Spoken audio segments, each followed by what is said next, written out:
of this course. And a little bit about ThoughtBox. Some of you are very familiar to ThoughtBox and some of you are quite new to us. And I'm also just excited today. We're calling in from all over the world. So it's wonderful to to see you and to meet you all in this shared space. So ThoughtBox is a community of teachers, of leaders, of systems thinkers, of educators, practitioners, all working together to what we would call regenerate education towards healthier futures. And we use a whole system approach. We work right across the school communities, from the heads and the deputies to the staff, to the students, to the parents, to really support a regenerative framework through what we call a conscious care framework, focusing on self-care, people care and earth care.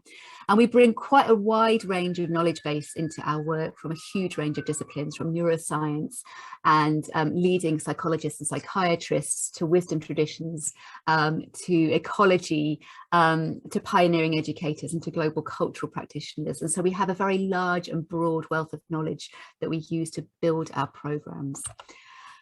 Today is a taste, if you like, of our larger program, our one-year program. Am I able to move the slides? Can you do them for me if that's okay?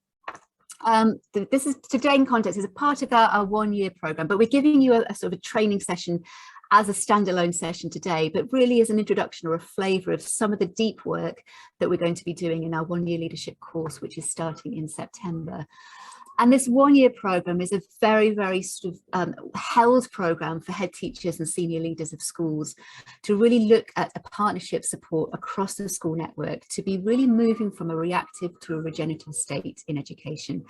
And we work very much on three levels of our educational development in our training. We work on a personal, a professional and an organisational development level. And today in this training, we're going to be taking you through some of those stages. And so we will be meeting the personal first as we move forward.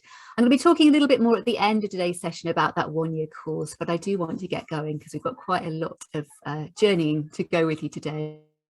Mike, do you mind moving on for me, please? So today's session in brief, the invitation, as you probably saw from the title of this training, is to be more hawk. And what that means is we're going to be journeying through the eyes of this magnificent bird to explore some of the challenges and the opportunities of this changing time that we're in. And so the session is really divided into four parts. The first part is an invitation into some slow time. And I'm going to be talking to you a little second about what this session can hopefully offer you in the next couple of hours. We're then going to jump on the back of the hawk, if you like, and journey out to look at the bigger picture of what's happening within education spaces and within our wider school context and world contexts. We're going to then land back down to earth with Maya, who will take you through a deepening understanding of the role that you play as a system shaper and ecosystem leader in your school. And then we'll have time together at the end for some deep dive discussions, some questions, and exploring a little bit of the what next, because one of the things we always reference at ThoughtBox is we're journeying with you. We don't just give you something and then wave goodbye. We're very much a partnership organisation. So we'll be sharing at the end how we can support moving forward and give you some resources that we're going to be sharing today. So I think we are ready to move into an exploration of slow time. Maya, would you just mind moving this slide on? And this is a real invitation for you to be as present as you're able in this session. And the first thing I asked you to do when you joined this session was to put down what you're bringing with you, to put down how you're showing up, whether that's your emotion, your feeling, your thoughts, your questions. I'm just going to share my screen for a second and just have a look at what you've all put down in that space. So let's just take a look. So we've got, hopefully you can all see this. And again, please tell me, Jeremiah, if we can't see this. Somebody's having a good day. I love that. We're feeling great, energized, excited and curious. Many spinning plates. I recognize that feeling. We've got someone joining from Shanghai, escaping lockdown. I'm excited for you. It's like a renegade on the loose. We've got somebody with curiosity and interest, positivity, that this community is considering important issues. Thank you. And it's great that you're here with us considering these issues. And I love the fact that we're excited, but we're not sure what it's about. I find that sort of journeying is even more exhilarating when you're not quite sure where you're journeying to. Please do take a moment, if you have just cycled home from school and you just need 5 minutes, just get yourself what you need to feel comfortable. And I will ask Joe in the chat to just share that Menti again. And if anyone wants to kind of share again any thoughts, if you're arriving late, please feel free to leave in that room what you're arriving with. Maya, would you mind sharing again?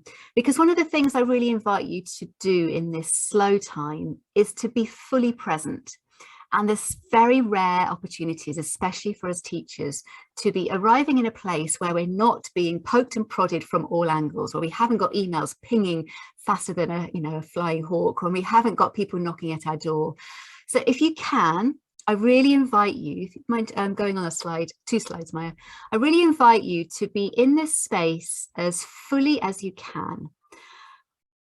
I love this quote, which might sound quite contradictory to the state that we're in. These times are urgent. Let us slow down. And I think for so many of us, we have a very natural urge in the frenetic state of our current world to go into a fight and flight state, or to a responsive state, or to a reactive state, and to be doing something. And we are very much trying to explore with a lot of our programs at Thoughtbox, the balance between doing and being. And the invitation into slow time is a really beautiful invitation into that being state, to actually step back and slow down and be a little bit wiser and more reflective in our spaces, so that we can actually respond from a deeper place rather than a reactive space. Next slide, please, Maya. So this invitation into hawking that we're on this afternoon is an invitation for us to be zooming out and zooming in. It's an invitation to be fully present and aware. Any of you that have ever seen a bird of prey up in the air will see that they are hugely focused, whilst also gliding. Sorry, Tom, I'm just going to mute you. You're coming in very loudly. They're very focused, but they're very calm. And so you often see hawks flying in a beautifully kind of calm, equanimous state, but very focused at the same time. And we're really inviting you to come back into a state of balance. So we as an organisation give you permission right now to be fully present, but I would invite you to give yourself permission to be fully present. So if you can close your door, close it. If you can turn your emails off, turn them off. If you can put your phone under the table, put it under the table. And just really ask yourself, will the world really fall apart if I disappear for the next 2 hours? And if it will, please don't. And if it won't, please do. Thank you, Maya. Next slide, please. I'm just going to read a short extract from a beautiful piece by the wonderful John O'Donoghue that is inviting us into this slow time, and we'll share the longer poem with you at the end of the session. So when the rhythm of the heart becomes hectic, time takes on the strain until it breaks. Then all the unattended stress falls in on the mind like an endless increasing weight. The light in the mind becomes dim. The things you could take in your stride before now become laboursome events of will. Weariness invades your spirit. Gravity begins falling inside you, dragging down every bone. The tide you never valued has gone out, and you are marooned on unsure ground. Something within you has closed down, and you cannot push yourself back to life. You have been forced to enter empty time. The desire that drove you has relinquished. There is nothing else to do now but rest and patiently learn to receive. Thanks, Maya. Patiently learn to receive the self that you have forsaken in the race of days. Gradually, you'll return to yourself, having learnt a new respect for your heart and the joy that dwells far within slow time. Now, from my many years of teaching and from all of you working in the education space, slow time is not really something that's often factored into the timetable. And it is not something that perhaps many of us get to really enjoy, apart from in the holidays or, you know, those beautiful Sunday morning moments. But what we're really welcoming in this space is for us to enter into slow time mindfully and through choice rather than through burnout. Now, many of us will perhaps have experienced and empathized with some of these deep feelings at the beginning of this poem, which are overwhelm, exhaustion, responding from a space of too much to do, too much to think about, and then not being able to deal with any of it and then falling into that abyss. But what we're going to look at today is a very different sort of slow time, a slow time that isn't from a collapse, it's actually from an acute sense of awareness. Next slide, please, Maya. I'm going to take you on a journey. And next slide again, please, Maya. We're going to look at the bigger picture on this journey. And I'm going to show you now a 3-minute video. And I would just say, Maya, can you just check that your settings are set to play the video sound? If they're not, we can just share again. Now, this 3-minute video we use through a lot of our programs, and it's a 3-minute video that you may have come across before, you may not. And I'm giving you a little bit of a health warning before we go on this journey, because this video is going to take you on a journey far out. Oh, Tom, I've just seen what's on your shoulder. Sorry, I just want everyone to have a little look at our friend Tom, who's here with what looks like a hawk. Wonderful to have you here, Tom. So before we go on this journey and watch this video, I'm just giving a health warning, because we're going to be zooming out, and we're going to be zooming out quite far. We're going to be leaving our safe spaces of our offices or our homes, and we're going to be leaving our safe spaces of our towns and our cities, and we're going to be leaving our safe spaces of our country, and we're going to zoom out a little far, and then we're going to zoom back in, and we're going to zoom back into some extraordinarily beautiful places. And we're going to do that in 3 minutes. So buckle up, and we're going to meet again in 3 minutes at the end of this first part of our hawking journey. Thanks, Maya. It should play automatically, hopefully.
And breathe. I'm just going to give you a moment, because I remember when I first watched that, I felt like I needed to hide under the table and jump on the chair with excitement at the same time. I wasn't quite sure. So I'm just going to give you a moment to process how that is, and also invite you, if you would, to just share in the chat how you are at the moment, how that has met you, and any thoughts or feelings that are live with you. So I'm just going to give you a moment to reflect. Maya, can you just jump to the next slide if that's okay?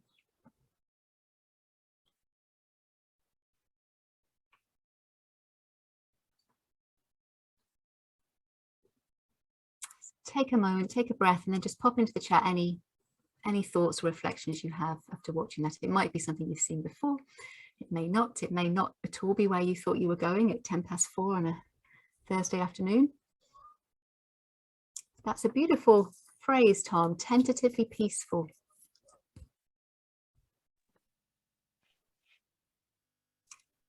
Kate, absolutely, it blows Kate's mind every time she sees it, and I would agree with that. I feel this is something that every time I watched it, it gives me tingles and the sweats and many other things at the same time.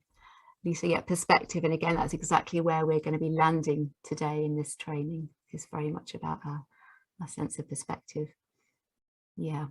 And it is, I mean, it's also one of the things we really are working on in Thoughtbox is inviting people to fall in love with life, and to fall in love with how utterly extraordinary life is and how utterly incredibly unique we are.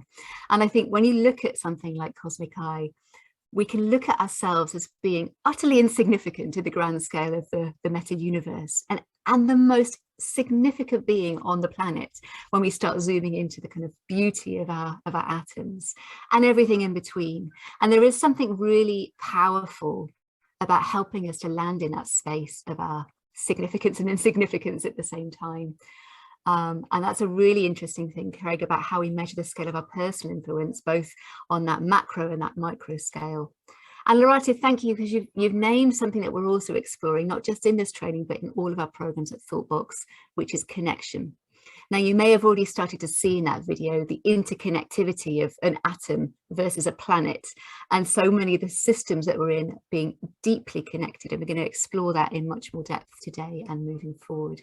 Maya, can you just flick on to the next part of the slide? Oh, I'm back again, if that's all right. So what we're going to be looking at from that invitation to be more hawk, and looking a little bit at that zooming in and zooming out with Cosmic Eye, is this invitation to widen our level of consciousness and to start to see things in a slightly wider context. Now, as we mentioned at the beginning, often we're in a very reactive space, especially in education, where we have problems land on us on our plates and we respond to them.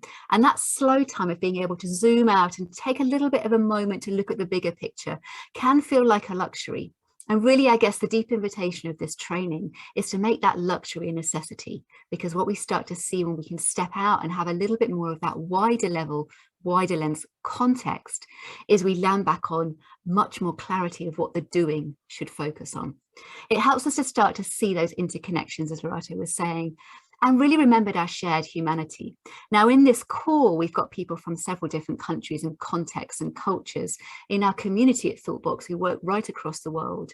And we have a shared humanity. We might be leaders in very different places and spaces, and we might be coming from very different mindsets, but we share so much in this common humanity. And that's really where we're going to start this training and land this training today. Thanks, Maya.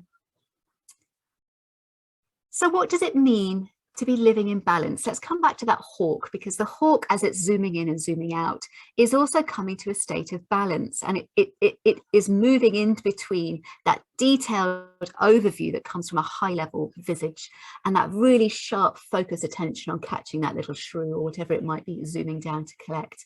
But really what we're looking for as a hawk, and what we're looking for in our own lives and our own practices as leaders, is a healthy balance. Now, no matter where we're coming from, we will start to have seen some of the symptoms of imbalance, some of the symptoms of a world that is tipped out of healthy balance and has gone into a space which is no longer sustainable. And we're starting to see what can be signs of systems collapsing because they're no longer in this state of healthy balance. Now, we're all designed as people, as beings, and there's all the systems around us, they're designed to be working in equilibrium. When one thing goes out of kilter, we rectify it and kind of put it back into balance. And when something goes too far out of balance, we start to see the whole system collapse. Next click, please, Maya. And what we can start to see here is that we have moved beyond healthy limits in many areas of our societies, and we're living in a state of imbalance emotionally, socially, and ecologically. And next click, please, Maya. And what that means, and again, please, 3 times, what that means is we have, and we can start to see issues in mental health rising dramatically across our communities. And unfortunately, I would probably like to guarantee that most of you in schools have got lots of issues with young people and your staff experiencing mental health overwhelm. We have growing levels of inequality and fragmentation across our social systems, and we have an ever-growing climate emergency. And these are meta symptoms, if you like, of our system imbalance that we're starting to see popping up wherever we choose to look, and even if we choose to not look. Next slide, please, Maya. And I'd like you in that same reflection to have a little thought about some of the symptoms of ill health or imbalance that you yourself are aware of. It might be symptoms that you're seeing in yourself, maybe your own levels of stress or your own levels of ill health that are caused by something being out of kilter. It might be feelings of ill health or imbalance in society. For example, we've just had another war break out in Ukraine, which is a clear example of our social systems being imbalanced. It might be something that you're witnessing or you're aware of as an imbalance in the natural world. But can I ask you in the chat, if you wouldn't mind, to just share any thoughts or any reflections of any symptoms or signs of imbalance that you yourself are coming across, either on a very personal level, in your school, in your community, in your family, in the news, something that you're aware of that you're seeing in this space.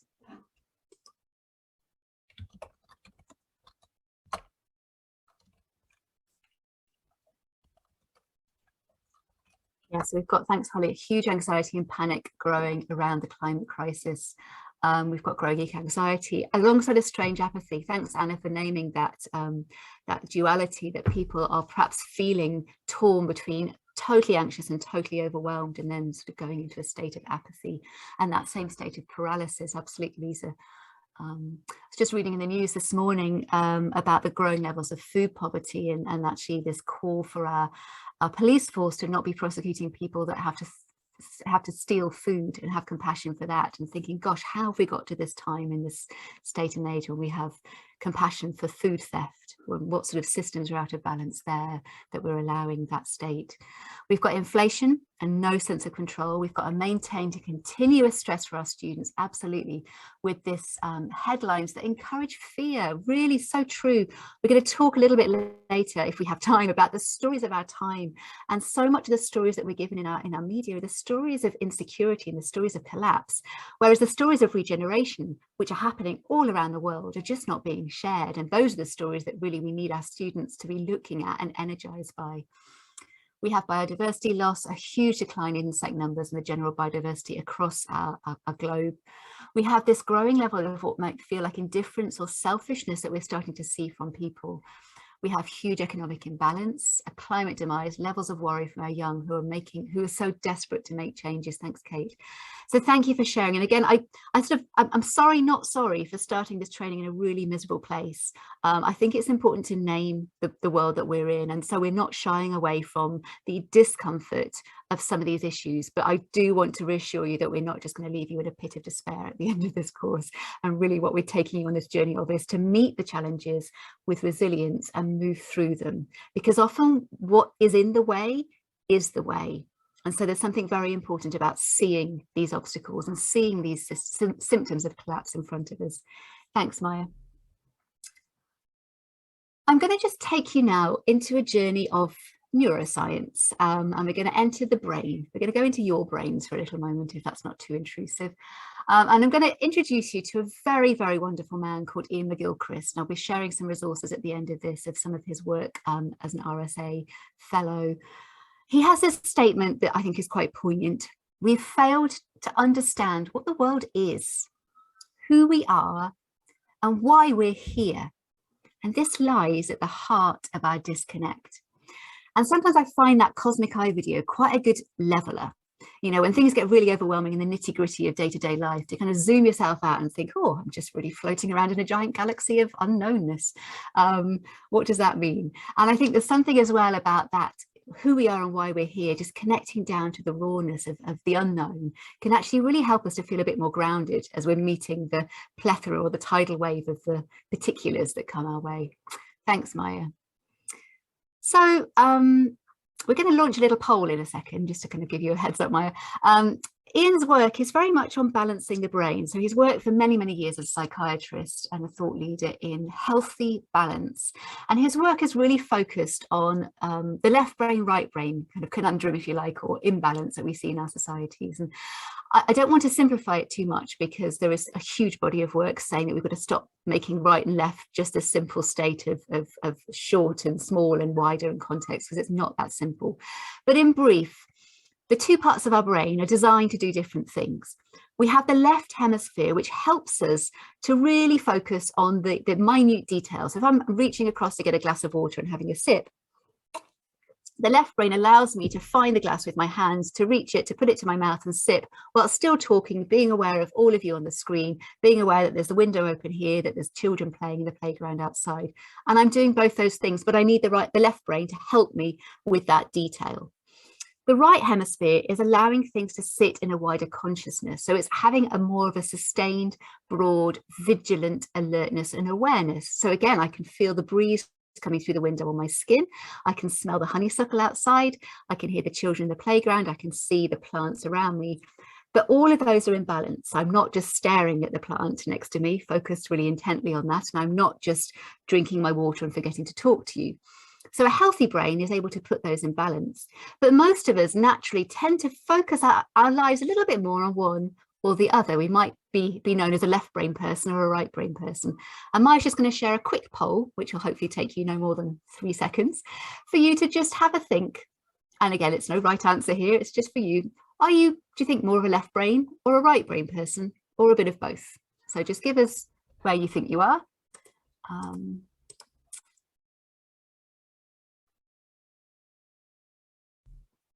Okay, so we've got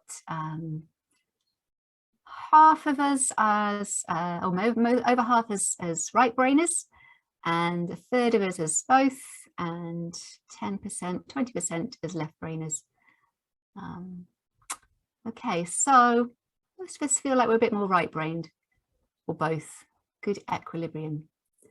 Okay, I think that's almost all of us. We'll keep that one going, and we'll just have a look at the answers in a second when you've all had a chance to finish. Maya, would you mind moving on? So we're all built with this brain that does these things naturally. It does them without us even trying. But what has happened in our evolution is we've got a little bit left brain obsessed. Next click, please, Maya, actually. And what's happened is in many cultures, and predominantly these are Western cultures, we've trained ourselves to be left brain thinkers. We've trained ourselves to be focusing a little bit too much on the detail, a little bit too much on the precision, and losing sight of the wider context. Now, I invite you, if you'll humour me, and feel free to turn your screen off if you don't want to be seen doing this, I invite you to just put on some blinkers for a moment and just block out your peripheral vision and become a little bit of an intentional thinker. And what that means is you're just seeing what is right in front of you. So make yourself a bit of a tunnel, and then just look around your room and choose what it is that you're seeing. So you might be able to see a view of something, and just take a moment to just be in that vision of that one focus that is the only intentional vision that you're looking at. So choose something that you're really closely looking at, and then gently take away your hands and stay looking at that same thing, and just reflect on what happens when you stay looking at that focused object, but you widen your lens. Because I would like to hope that for all of you, you're still able to see fully that object that you were looking at, or that thing that you were looking at. It hasn't shrunk or disappeared because you're looking at something bigger, but you're seeing it in its context. Now, one of the things we've been encouraged to do in many of our cultures is to become intentional thinkers rather than attentional thinkers. And what that means is that we're putting all of our attention onto the smaller things. We're focusing on something that's right ahead of us, on the nitty-gritty, on the detail, on the abstract. And we're forgetting to see it, in context. We're forgetting to see it as part of a bigger picture. And our world has become gradually smaller as a result. Now, there's a phrase I heard recently, which is a horrible phrase, but I'm going to name it. We're living in an administered world.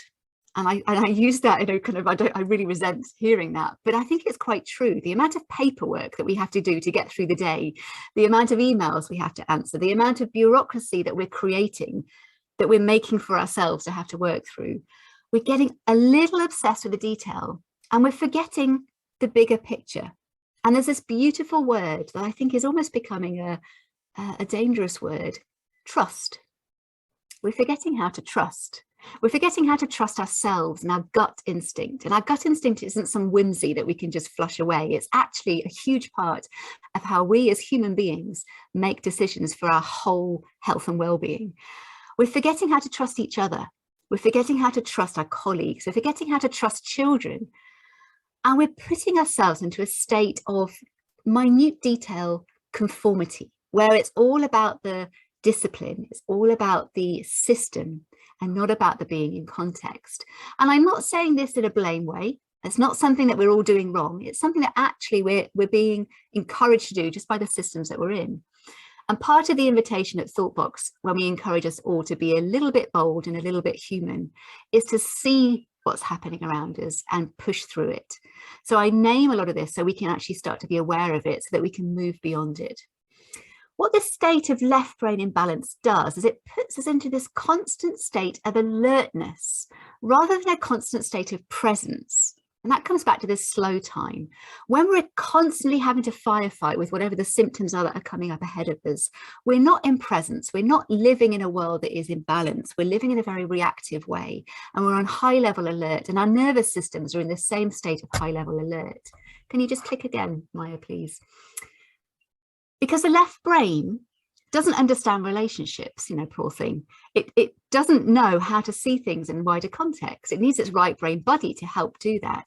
The left brain is reductive and mechanistic and sharply focused on detail and order. Thank goodness, because when I'm using my knife later to chop my carrots, I really don't want my left brain to not be helping me to focus on the detail. I need it to be mechanistic and focused. But if I'm just living in a left brain world, I'm not living contextually. I'm not thinking about the context and the big picture. I'm not developing those relationships with others. And I'm not feeling and understanding how we fit into a very complex, non-linear world. Now, whether we like it or not, we cannot put the world in a box or a filing cabinet or a folder. It's volatile. It's ambiguous. It's complex. It's hugely diverse. It's beautiful. And human beings do not have an iota of control of it. And I think one of the powerful lessons of lockdown and the pandemic was exactly that. A virus came across and swept us off our feet and put us back into a very humble space, a space of our humanity where we recognize that actually we're in this together. We are part of a relationship with the natural world. And we need to perhaps respect and step into that a little bit more rather than fight it. And so many of us in lockdown, actually not teachers, I shouldn't say this in this sort of training. I was going to say so many of us were allowed to go into that slow time.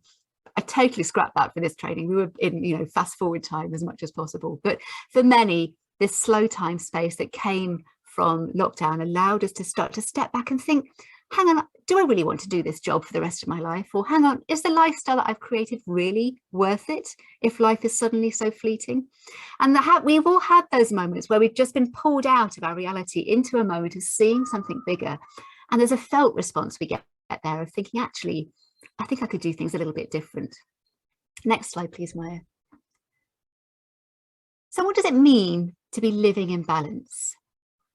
I'm just going to really invite you into this understanding that the way that we see and the way that we are in the world as individuals is shaped through the attention that we give to the world and through our levels of consciousness. So the more conscious we are of the world, the different way that we become in that world. And the wider our awareness and the wider our consciousness, the deeper our connection to the world around us.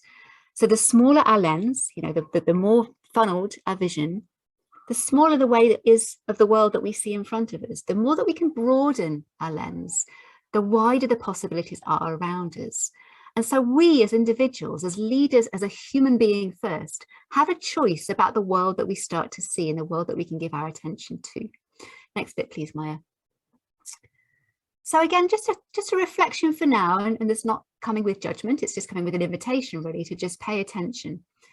What sort of attention are we paying to the world? Is it very narrow or very broad? Is it quite abstracted or is it contextual? Is it intentional or attentional?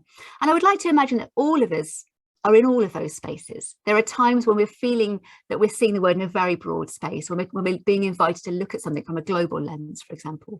There are times when we have to be intentional. There are times when things are quite abstract. But the invitation to be living in balance is to not just do one or the other. We need both sides of the brain for a reason, and we need to be living in balance for a reason. It's how we are built as humans to thrive and survive, and it's how all living systems are designed. Can we move on, please, Maya? So again, that's fine, we can jump on. How we interpret the world is built around the way that we see it. And I come back to Einstein a lot in a lot of the work that we do, because he just has these little nuggets of fabulousness. One of the things that Albert Einstein said was, the intuitive mind is a sacred gift, and the rational mind is a faithful servant. We've created a society that honors the servant and has forgotten the gift. Now, a lot of the research that neuroscientists have been looking at, in particular about this left and right hemisphere balance, is it's not 50-50. We really need to be living in a probably 70-30 balance, with 30% left brain dominance and 70% right brain dominance. And I think probably most of you would concur with me that we're probably at the moment living in the opposite. We're probably living in a 70% left brain, 30% right brain space. That notion of the intuitive mind, that gut feeling, that bigger knowingness, is something that I feel we're not encouraging in ourselves. We're not encouraging in our communities, because it doesn't fit in a box. It isn't something that we can necessarily test, or that we can necessarily capture. It's something bigger than that. And therefore, in the sort of the intentional thinking that we've moved into, we've discarded that quite significantly as being irrelevant. And I'm encouraging us, as many leading thinkers are, to bring that back and to deepen that, because young children are innately intuitive. If you look at any young child, probably up to the age of school, dare I say it, they are born with this innate capacity to be intuitive to their feelings. They know exactly how they feel at any given moment. They're intuitive to the emotions of others and to the natural world. And they are deeply intuitive to how to be in a particular space or a particular situation. This is human nature. And the beautiful thing is, we've all got it in us. It might be dusty, but it's in there. And part of the work that we're trying to support at Thoughtbox is this deep remembering for all of us to come back to what is our innate self. Thank you, Maya. Next slide, please. So the last part from me before I hand over to Maya is about rebalancing our brain, and in turn rebalancing the future. Because as leaders, our work in the world is always personal, because it always starts with us, but it's very systemic. Each of us in our own way will be having quite a significant influence on others around us, both in our microcosms of our communities and our macrocosms as being system leaders. And a lot of this work begins with us being bold enough to step into places in this balanced way, and then support those around us to also be getting into these spaces of healthy balance. So rebalancing the brain is a way of practicing relationships, both inner and outer. It starts by elevating our state of awareness. So use that hawk idea of zooming out and zooming in that beautiful sense of balance. It invites us to come back into presence. And it's delightful to see that mindfulness and meditation is becoming such a prominent part of many educational systems. Unfortunately, as a result of a symptom, but however it's in there, it's beautiful. So hold that and deepen that. Coming back into presence and just being in the moment allows us to be connecting to the wider part of ourselves, to our intuitive sense, when we're connected to something much bigger than what's happening. Stepping into this state of conscious care. As I mentioned at the beginning, Thoughtbox is focusing on supporting a culture of conscious care, caring for ourselves, caring for others, and caring for the natural world. And in essence, all of this is just an invitation to be more human. And that's why I get excited all the time about this work that we're doing. We're not encouraging you to do more of, we're encouraging you to be full, to be more fully who you actually are. You've got all the ingredients in you, as have every single person, as has every single person on this planet. It's just helping it all to come out, because this is very innate. The next bit, please, Maya. And the last tool, the first tool maybe, that I will land you with before I hand over to Maya, who's going to bring us right back down to earth and get more practical with some of this theory. Your most powerful tool, or our most powerful tool in all of this work, is a tool that you have right now that you can access at any point of the day. You can have it when people are looking at you and not looking at you. You can use it in the middle of a meeting and no one would even notice. You can use it right now, and I encourage you to use it right now. This tool is the most powerful tool that humans have, and it is, click again, Maya, your breath. Now, all of you, I'm sure, will recognize that. And if you're in the middle of a really stressful situation, or I'm just thinking for a minute of, I was trying to untangle a ball of wool last night and I just got so angry with it. And then I just took a deep breath and put it down. And then I came back with a gentler state and I unraveled it in a few minutes. We will all have been told, perhaps by wise grandmothers, to take a deep breath before we do something, or we'll know ourselves that if we just stop, take a deep breath and start again, we just balance ourselves into a state of equilibrium. It's a hugely powerful tool because by having a breath, we take ourselves out of that moment into a wider space of awareness. And so please do hold constantly your powerful tool at ready disposal and use it whenever you wish. Okay, the last bit from me is an invitation for you to do a little bit of reflection yourself. So you don't need to share this in the chat, but this is more just for you to think about and maybe journal down. Coming back to these symptoms, as leaders, we are seeing these symptoms in our educational spaces. And as leaders, we're perhaps having to hold some of these quite heavily. And I empathize fully with all of you in that space. It's a really heavy space to be holding the symptoms of imbalance. But I want you to just think a little bit from a personal level.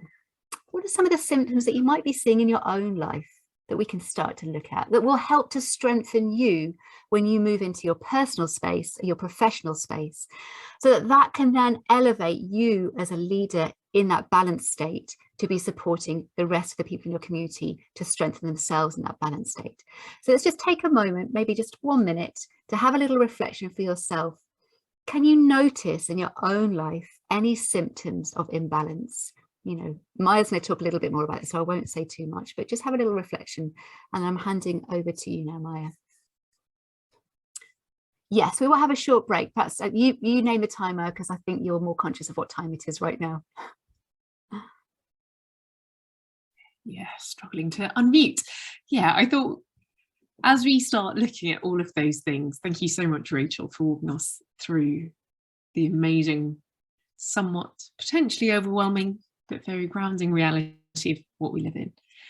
And as we start to look at all of these sort of imbalances in our own life, I'd encourage you maybe just to take I think we've got the time for maybe a 5-minute break to go stand up, stretch, take a couple of breaths, maybe grab some water, and then settle back down, where we'll get into a little bit more practice around how can we be more hawk in the day to day.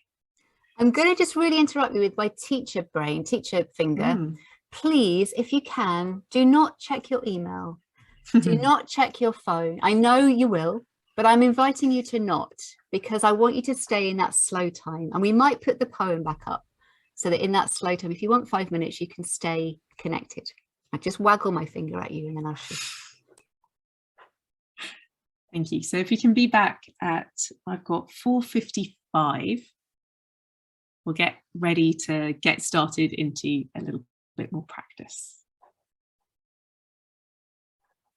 We'll get the poem back.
going to gently give you a 1 minute call back. So if you've wandered off, you can slowly start making yourselves back to your chairs.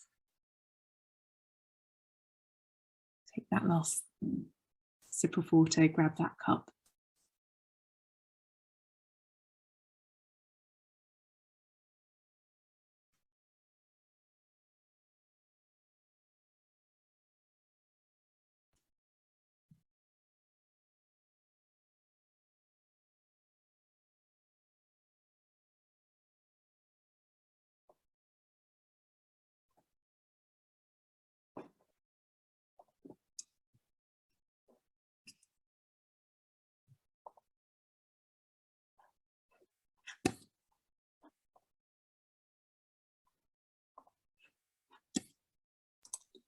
Just put a message in the chat.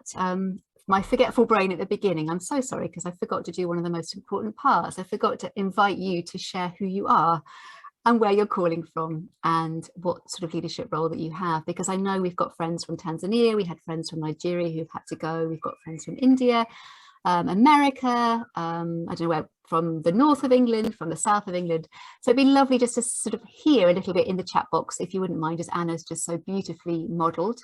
If you could just share who you are, where you are, and what sort of leadership role that you are in. So welcome, Anna.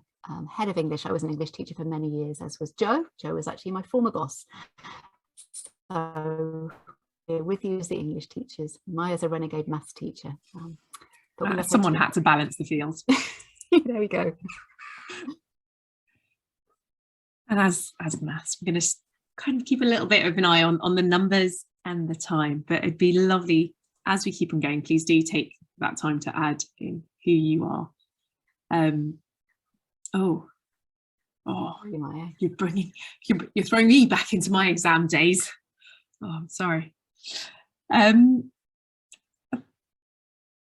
you all for coming. And for this section, as I said, and as we said, we're going to start bringing these big ideas of being Hawk into the reality of what can we do on the day-to-day. So what does that actually mean?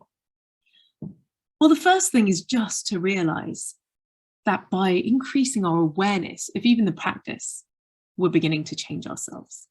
And the more that we speak and the more that you're able to understand what it is to be Hawk, to increase your awareness, to be able to zoom out and zoom in, the more you're naturally going to start seeing it in your day-to-day, and you might start changing things in the way that you act. But like with every tool, there's a reality of going to the extreme. So sometimes we can be too zoomed in to a problem to really realize what's going on. And I'll speak more about that in a moment. And I don't know about you, sometimes when we zoom too out, kind of even during that cosmic eye, we can get super overwhelmed by everything that's going on. And so that's, again, another sign of, okay, what is imbalance? So what I'm going to invite you to do is to use this tool, zooming in, zooming out, but in a way that brings balance and not productivity. I have a tension with that word, sort of a productive use of it so that we can move forwards. Let's land this in an example. And the one I'm going to use, given that we are looking at the very vital and fundamental aspect of self-care, primarily in ourselves, is one that may be shared by many of you over the past couple of years, is that sense of what it was like to potentially be heading towards burnout. And I wonder how many of you have this experience, or had, hopefully, this experience. And upon reflection of it, maybe even how often it took you to realise that you were in that state. We're often so zoomed in to our work that we only notice one or two issues. So it might have been that you're feeling that you had poor focus, right? You found yourself a bit more distracted than usual. And what did you do? Maybe you grabbed for that extra cup of coffee to keep going. Or you started or stopped listening to music to get those jobs done. When we're so zoomed in, we might be finding short-term fixes to something that isn't going to solve the problem. And so bit by bit, it might lead us to take a step back. And what do we notice? All right, we might be noticing a sense of overwhelm. It might be, oh, I'm just now covering all of these. I can't even, we might be a bit irritable. I don't know about you, but for me, one of my markers is that I find myself withdrawing. I stop speaking to my friends as much. So my social side starts dropping down. Definitely, for me, my alarm bell actually starts ringing when I realize I'm mindlessly eating. So you might be someone who finds yourself eating more and more, or actually, if you're more of the anxious one, you're not eating as healthily. Your energy is lower. You might be in this very energetic person running around, and then suddenly you're very lethargic. You're tired all the time. You're realizing you've got poor work-life boundaries. Your sleep's now thrown off. These are just a handful of the symptoms that might be happening. You've had that headache nagging. You no longer have that drive for the things. You're no longer motivated. And yet when you zoom out too far and you look at all of these symptoms suddenly in your life, it feels like a huge overwhelm, even more so. And you might start feeling even more paralyzed, and that starts spiraling. Here we're again out of balance. Prior, we were too focused in, and suddenly we're too zoomed out. What was once a little ringing in the back that we could ignore might now seem like a big foghorn ringing constantly that you just can't focus even more. But one of the benefits of zooming out is putting on this other lens and remembering that everything is all connected. And the way that we look at things, especially in thought box, is trying to find those connections. And the reality is that we find things going in a spiral. This in turn, when we look at the negative, can be quite problematic. So if you walk through this, you can start by realizing that you have these poor work-life boundaries. You're working long into the night. You're working on the weekends, as many of you, I'm sure, have had to do. And yet it becomes normalized. As a result, your sleep, your exercise, your social life is affected. This then makes you feel more frustrated, you're exhausted, you're demotivated, therefore making you feel overwhelmed. That knock in confidence, you start feeling more isolated. You're unable to ask for help or really say no to taking on anything else. Goes round again, worsened boundaries, worsened work-life balance, even poorer, and this can spiral down and down. If you'd chosen at that time, as we said, to focus on poor focus, you might even be reiterating this because it's not solving these bigger problems. But the key when you look at all of this is that you start to understand and identify that there are many other points of intervention in what's going on. And that's the key. Finding one other point of intervention, not all, that might start to turn this around. So if we look at this, sometimes when you then see all of these parts, you realize something's gone wrong, and that gives you the impetus to ask for help, or maybe to delegate a task. So you remember that you have some colleagues who might be able to take on a bit of work, or at home, you have a partner or a roommate, or one of your children who can actually help with the dishes. That can then, in turn, given that they're all connected, start helping this spin the other way around. So what do we find? We find that bit by bit, we're able to delegate some work, we can rebuild those boundaries. This makes us find our balance again a little bit more. Keep moving around, and then now that we have a balance, we can go to bed. You can go out and socialize. You feel less stressed when you go to sleep. You're now back to being energized and motivated. And that helps you then reinforce those boundaries. You're back to a positive cycle. So whereas once that idea that everything was connected could feel overwhelming and carry you down, once you find those powerful and doable points of intervention, we're able to start spinning that the other way around. Again, the key here is balance. And realizing that everyone's unique. So what for some people might have been to start delegating, others might find it easier to find that determination to go out for a run, and that might spin their circle around. That might depend on who you are as a person, but also where you are on your journey, either into or out of a burnt out state, or burning out in this.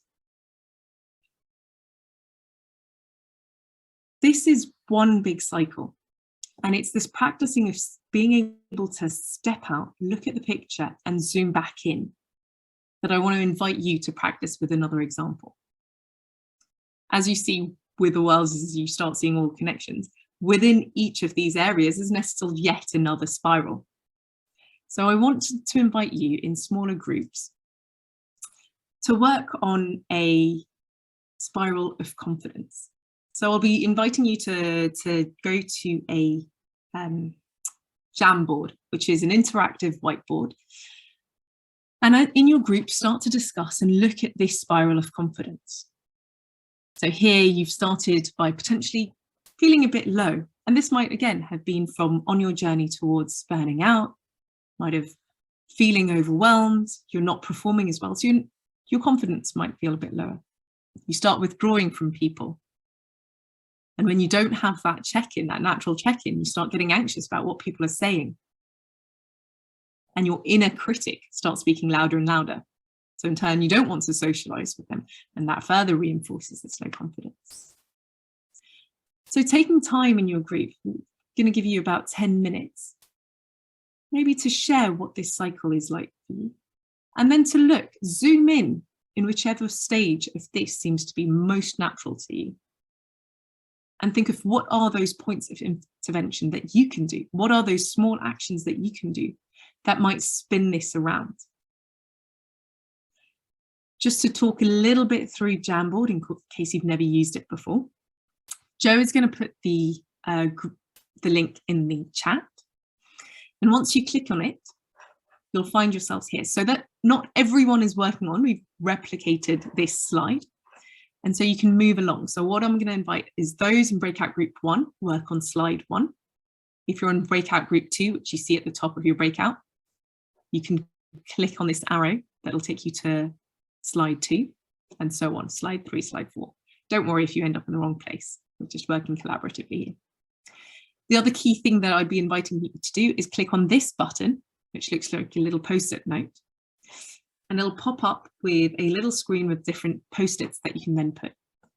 You can then type in what that point of intervention for yourself might be and stick it anywhere you like, or well, ideally relevant to where that point of intervention is, to give you that and share your example of what your point of intervention to start spinning this around would be. So zooming out, looking at this whole spiral, and then zooming into each one of these symptoms to think of what can I do to take action to start changing this around. Feel free to either share if there's any questions right now, and if anything's uncertain, let us know. Otherwise, we will set these groups into motion.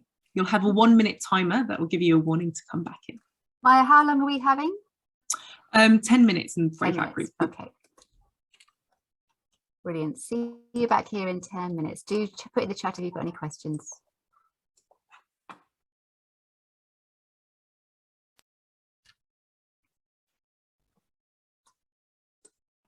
Thank you, and welcome back, everyone. I think yes, everyone's now trickled back into the room.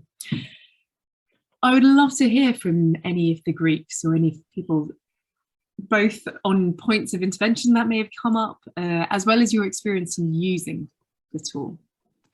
If I can invite maybe someone from the first group to speak up. And while I try and find who that may be. Anna. I don't mind speaking. Thank you, please. Okay, I mean, we didn't actually fill in any post-it notes, unfortunately, but we just talked about our different roles and responsibilities. And there was 3 of us, and just our sort of, I suppose, our experience so far, and what we were each doing, and just our thoughts on kind of the environment and how that can just our thoughts around it, and how this course so far, or just what we've heard so far, has just been really really kind of productive way of listening to or thinking about what we're each doing. So it was just a nice chat. It was actually a really nice chat. Thanks, Anna. And actually, it sounds like it was much more productive, or even what you needed, just to build that connection, right, between you and what is bringing you here to this space. Ironically, looking at the spiral is how do you reconnect with people in those moments of low confidence? How can you take that time to connect, which is exactly what you did. Yeah. So it was really good, actually. It was really nice. Glad to hear. Would anyone else like to share what that time in that breakout group, whether again it was about this exercise or even something else about the program, how it was connecting with each other for those few moments? So nice to be able to talk with people around the world. Very different, very different situations. Absolutely, you know. I'm a teacher in Surrey in the UK, and I forgot it. I think it was Dipesh, isn't it? Working with street children in India. You know, absolutely humbling. So bless her. And just talking about how when you become a leader, how even though the teacher support unit, you can be very supportive in the community or in your school, but actually how quickly it become critical when you become a leader, and how daunting that can be. So I'm hearing a little bit of that, in essence, that isolation that happens when you become a leader. Is that isolation? Yeah, hi, I'm Dipisha here, and even like though we are from different part of the world, but we were having same views about the position we hold, that it's really difficult to be at the position we are, to have support of the colleagues and the people around.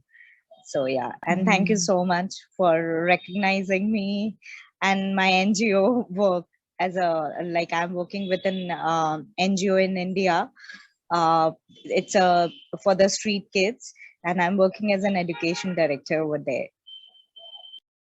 Amazing. I think I will just add to what I was in the same group as them. I'm new in the school and I was given this role, so you can just imagine all eyes on you, and it makes you question yourself, but also you feel like I need to step up my game, because I had some senior teachers who were really criticizing almost everything I was doing, until, well, I talked about ThoughtBox and we were able to join it. But I work for a school that has, I don't know, it's the culture, it's in Ethiopia, so you know, you can't talk about sex, you can't talk about politics, so it has been very challenging that, you know, I need to also sometimes seek material and resources elsewhere, which is something I'll talk to Rachel about later on.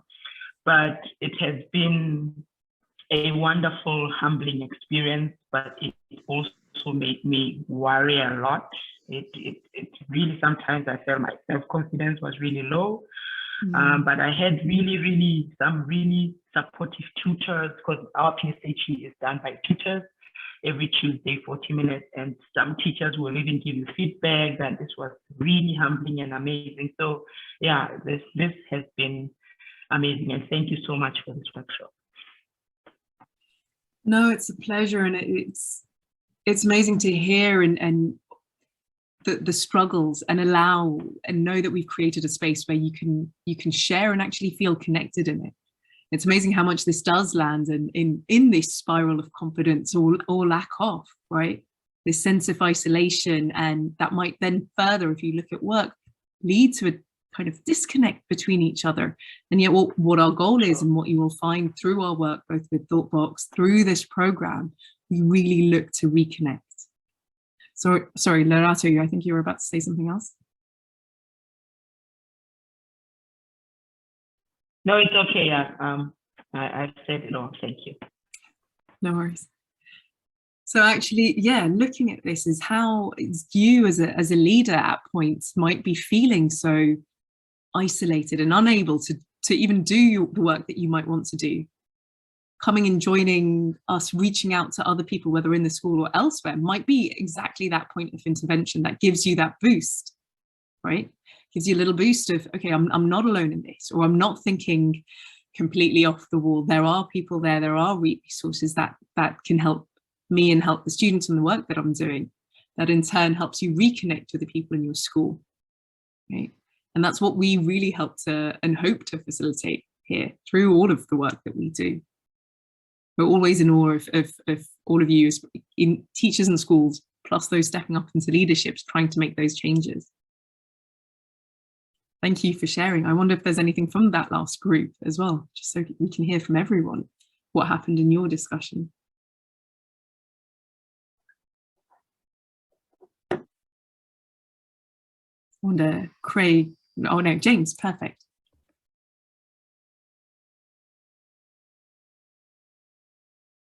James, you're still on mute. I don't know if you did want to share. I'm not one to cold call, so I was excited you're unmuted. Sorry, yeah, no, that's my poor skills. We had an interesting conversation about lots of things around education and state in the United Kingdom particularly. And I suppose I was probably oversharing, but talking a bit about the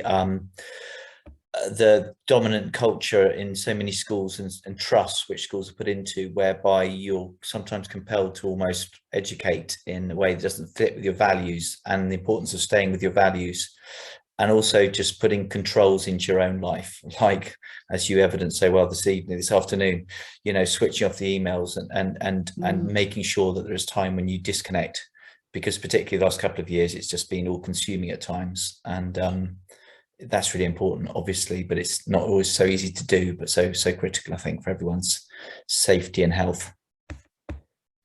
Exactly. Thank you, James, for sharing. It's true that the world that we live in right now and the situations that you're all working under, I loved what you said. Well, I hate the reality of it, but you landed spot on, how we're in part forced to work outside of our values, away from our norms. And I love that Rachel did the poll earlier, and okay, are we more left brain or right brain? And for many people, right brained, I think, was the nature, but we're living in a world that doesn't really allow for that. So even in the way that we work, we're not feeling in our nature, let alone the values that we are able or feel able to enact.